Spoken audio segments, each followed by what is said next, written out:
Hello बच्चों, the Bihar teacher history maker मेरा mobile मेरी शिक्षा के तहत मैं कंचन प्रभा आप लोगों का स्वागत करती हूँ। आज हम लोग पढ़ेंगे जल संसाधन। चूंकि ये अभी इकाई 1 क में भूमि मृदा एवं जल संसाधन पढ़ते आ रहे हैं और पिछले वीडियो में हम लोग मृदा पढ़े थे।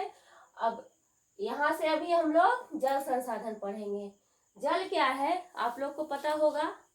जल पानी है और जल के बिना हम लोग जीवित नहीं रह सकते हैं। ये बचपन से पढ़ते आ रहे हैं। जल बहुत ही महत्वपूर्ण संसाधन है मनुष्यों के लिए, जानवरों के लिए, पशु पक्षी पौधे सबके लिए जल एक बहुत ही महत्वपूर्ण संसाधन है। तो जल कैसे बनता है तो हम लोग जानते हैं।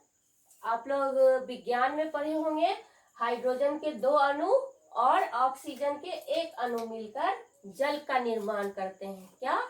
हाइड्रोजन के 2 अणु और ऑक्सीजन के 1 अणु मिलकर जल का निर्माण करते हैं, जल को बनाते हैं। तो जल का वितरण धरती पर कैसे हुआ है, कहाँ कहाँ होता है, कितना प्रतिशत हुआ है, ये सब जानते हैं हम। जल का वितरण पृथ्वी पर सबसे बड़ा भंडार महासागरों में है।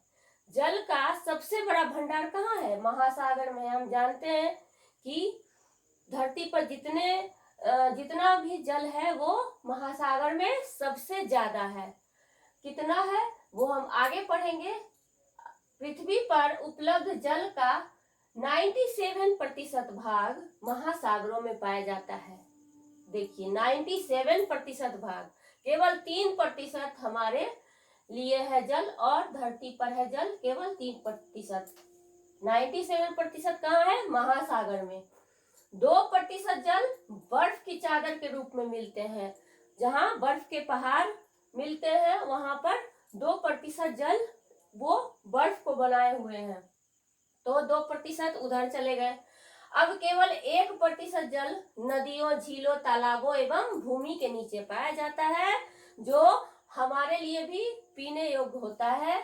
जिस भूमि के नीचे से हम कल नल द्वारा निकालकर उसे पीने लायक बनाते हैं। तो केवल 1% भाग जो है जल वो हमारे पीने लायक होता है। भारत में विश्व की लगभग 16% जनसंख्या निवास करती है। विश्व की केवल 16% जनसंख्या निवास करती है भारत में, जिसके लिए विश्व का लगभग 4% स्वच्छ जल ही प्राप्त होता है। हमें उपलब्ध कितना होता है? विश्व का 4%। अब सोचिए 16% जनसंख्या के लिए केवल 4% स्वच्छ जल प्राप्त होता है, तो जल को संरक्षण करना भी बहुत आवश्यक है।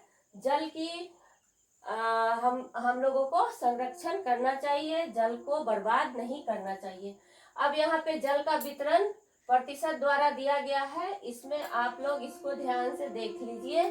सभी का प्रतिशत दिया गया है। महासागर में कितने प्रतिशत, बर्फीला क्षेत्र में कितने प्रतिशत, भूमिगत क्षेत्र में कितने हैं, अलवणीय झील में कितने हैं, स्थलीय समुद्र एवं झील में कितने हैं, और वायुमंडल में कितने प्रतिशत हैं, और नदियों में कितने प्रतिशत हैं। कुल मिलाकर 100%। तो इसको आप लोग एक चार्ट के रूप में बना सकते हैं। तो इस तरह हम लोग जल संसाधन देखें।